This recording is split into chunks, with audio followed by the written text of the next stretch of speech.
welcome back. Module 2. How are you guys doing? Good?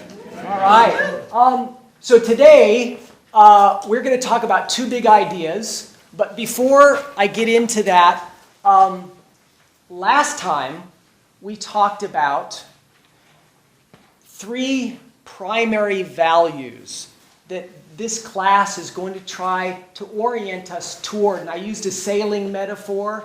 We're going to try to orient our lives towards more beauty, truth, and goodness. Because if we do reliably, we're going to feel healthier and happier. That's the way it works. Okay, now, after that, we talked about 3 trainings. This class is going to train us in, let me say, better ways to be in the world. More skillful ways to be in the world. More virtuous ways to be in the world. And part of that training, the training in virtue and ethics and goodness, you're practicing right now with the prospective memory practice that you're doing before you fall asleep at night, and also the virtues book. Okay, so that's where we're. That's how this class is training in ethics, in virtue. The next, we're also training in concentration, because concentration is the part of you that your attention is the part of you that orients towards objects. And a lot of what we're going to talk about today, that orienting principle, if you learn how to watch your attention, place your attention, and sustain your attention on what you want it to be on, you're going to get more bang for your spiritual buck. If attention has a habit of running around and you not knowing where it's going, problems arise. All right, and so we're going to try to eliminate those problems by training our attention. Okay, and the last training is the training in wisdom. This gets back to what we were talking about last time, how causes and effects go together. How that whole stream of effauces, I made up that word, is flowing in our lives, and depending on how we're orienting, let's say unconsciously, habitually, reactively towards objects that cause us to feel more stress and unhappiness in our life, and to create more stress and unhappiness in us, that's a possibility. If we don't see that, if we're not wise to that orientation and wake up to consciously orienting towards more beauty, truth, and goodness, and if we don't know for sure that that has an influence in our lives, then we're in trouble. So these 3 trainings, training in morality, ethics, virtue, training in concentration, training in wisdom, we've started that. Now we're going to continue with that today. And so the 2 big ideas today. Life, we're all alive. Life makes itself in certain ways. I'm going to teach you that because the more you know about how life makes itself, the more you'll be able to see, you'll be able to peer into your own internal life and see those operating principles so you can influence them. Another aspect of this is part of that wisdom aspect. The more you know, the better off you're going to be. And then the other big idea we're going to talk about today, we're going to talk about the mind or consciousness today. What is that, and how it shows up, how it operates. The more you know about mind and consciousness, the more you can see it in yourself and what flows, how things flow through it, the more you can be in the influence in that whole process. Okay? Good. All right, so let's get started. Big idea number 1 is life makes itself. So I love Venn diagrams because they're so instructive. Let's imagine right now a single cell. Okay, and what I'm going to do is I'm going to explain how one single cell is related to all life in all of us in total, because the properties and activities of the cell go all the way to the top. So everything that's alive puts a boundary around itself. A cell has a boundary, right? A plant has a boundary around itself. You have a boundary around yourself. That boundary mechanism exists where life exists. But the boundary can be porous. If you think of a coral reef, there's a boundary there too, but it's a little less porous and not as defined. But there's inside the boundary, the primary actions are taking place. Same for a cell, same for a coral reef, same for you. The planet Earth, all the activities that are happening on planet Earth, there's sort of a boundary around that. It's a little more porous, but I want you to think of that boundary exists where life exists. But also, in human beings, there's a psychic boundary. And this is the boundary that we really want to talk about in this class. The psychic boundary is our thoughts about ourself, our idea of ourself. Okay, so we're going to talk more about that later in modules coming up, but I wanted to bring it up right now because it's a very important concept to begin to think about who we think we are and how our thoughts can put a boundary around us and limit us in a lot of different ways because of what we say, what we believe. Now, inside that boundary, all of the activities of life or the processes are taking place. Inside a cell, think of all the cellular processes that are running the metabolism. And I just want you to know that inside a cell, in every single moment, millions of chemical reactions are taking place. All of those are the processes. What's strange is that nobody's doing that. The processes are running by themselves, and what's strange, life knows how to make itself. So there's been this really significant advance in Western science, mostly put forth by two researchers in Chile, Humberto Maturana and Francisco Varela, and they equated cognition. So we think of that word cognition and we think thinking or thoughts, right? Well, they equated cognition with every cellular action because the cell has a knowing of what to do. Every little chemical reaction, there's a knowing where to go, what to do. It all runs by itself. And so it's cognition all the way up and down. There's a knowing. You can think of that as an organizing principle, if you like. Okay? Now, because of all that knowing and all those actions, what happens? Parts show up.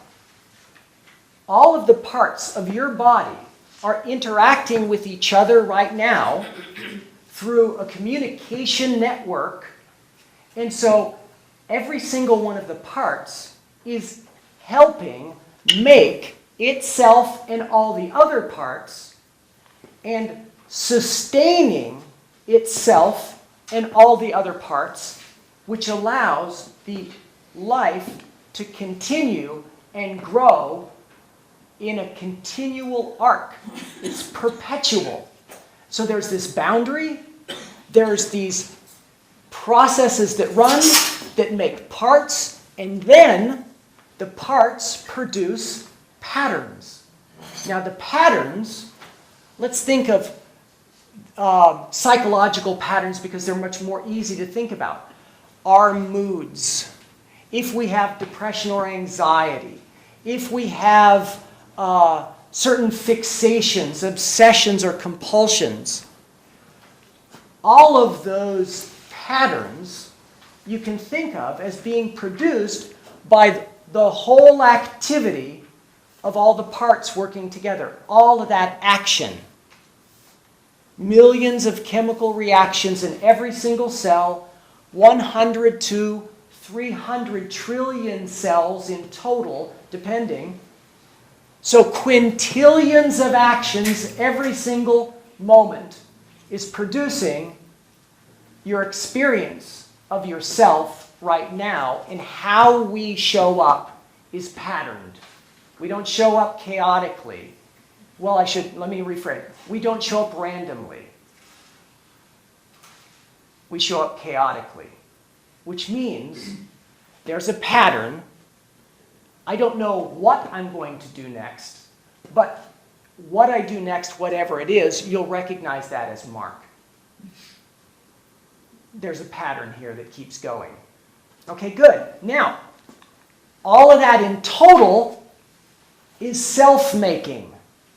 So not only the physical self, but think of the psychic self, like who you think you are. That self is being made by all of these processes.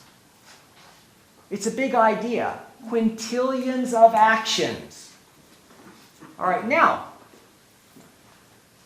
the patterns create, or I should say, the patterns, another word for the patterns are attractor states, states that happen to us, that arise in us, that attract itself. For like example, if I say I'm depressed, and let's say I am depressed, well, being depressed is depressing.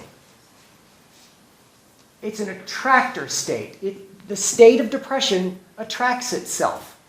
If you're an anxious person, the pattern of anxiety is going to produce an attractor state. Anxiety will produce more anxiety. It builds, more gets more. And that's the way it works. And so we can think of an addiction, any kind of addiction, an obsession or a compulsion. That's a state that's made by a network that once it's on board, it keeps making itself for all the variety of actions. There's a quintillion actions, and there's not one reason. There's quintillions of reasons, and those actions keep flowing. It's also, you must understand that whatever actions, or I should say, whatever patterns are being created by the organism, and how that organism behaves will change, create feedback, and change the body. It always works like that way. So, for example, an addiction might cause, or I should say will cause, brain changes. It absolutely will. Our mind-body is structurally coupled with the world, where we are, what we experience, how we think, what we do, all of it changes us. The actions feed back and change the parts. So everything is a continual loop. Anxiety. Anxiety is a state, and that state will have effects on the physical body. Depression, physical effects. Name any one of these patterns that I work with at Sierra Tucson. Eating disorder changes the body. But learning changes the body too. It goes both ways. It's not just the negative states. You can cultivate, and that's what we're trying to do here. We can cultivate very positive states, and at the very same time we initiate the positive actions, we change the body to produce the likelihood, the higher probability that more positive actions get produced in the future, because we change the brain the brain that's doing positive actions is changing itself and orienting itself more towards positive actions in the future. That's the way it works. So it goes both ways. There's a continual arc of evolution here. All of us are changing things. Okay, good. Now, notice that on the left side, that anxiety and the addictions and the brain changes and the ulcer, notice that those things are nouns.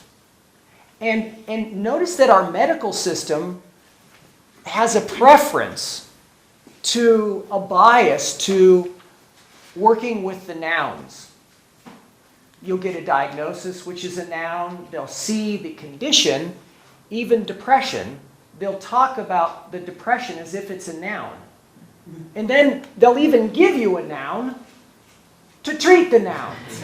Right? Won't they? That's the way it works. Okay, notice that, because that's the orientation. That's a very materialistic orientation. But what I'm trying to show you here is that the essence of what's creating these patterns and conditions, physical changes, the essence of what's doing that is the processes, the actions, and what's that? That's a verb. Do you see that? And so the activity, the flow,